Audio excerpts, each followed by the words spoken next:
మనకి మామూలుగా 1 gram carbohydrate నుంచి 4 క్యాలరీస్ వస్తాయండి.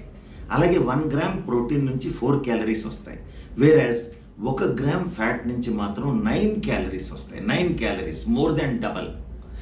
వేరాజ్ మనకిప్పుడు ఒక ఆర్డినరీ ఫీమేల్ సెడెంటరీ మామూలుగా ఇంట్లో పనిచేసుకునే ఆడవాళ్ళకి 1800 క్యాలరీస్ పర్ డేకి చాలు. ఒక రోజుకి 1800 క్యాలరీస్ చాలు.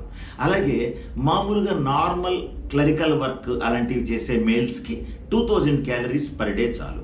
కానీ హార్డ్ వర్కింగ్ ఫీమేల్స్ ఉంటారు చూసారా, మాన్యువల్ లేబర్ ఉంటారు, వాళ్ళకి 2500 క్యాలరీస్ కావాలి ఫీమేల్స్కి. అలాగే చాలా హార్డ్ వర్క్ మాన్యువల్ వర్క్ చేసేవాళ్ళు ఉంటారు, అంటే ఈ కూలీలు వాళ్ళు ఉంటారు, వాళ్ళకి మేల్స్కి అయితే 3000 క్యాలరీస్ వరకు కూడా అవసరం పడతాయి. 3000 calories per day for males. అలాగే ఫీమేల్స్కి అయితే 2500 క్యాలరీస్ పర్ డే, అంటే మాన్యువల్ హార్డ్ వర్క్.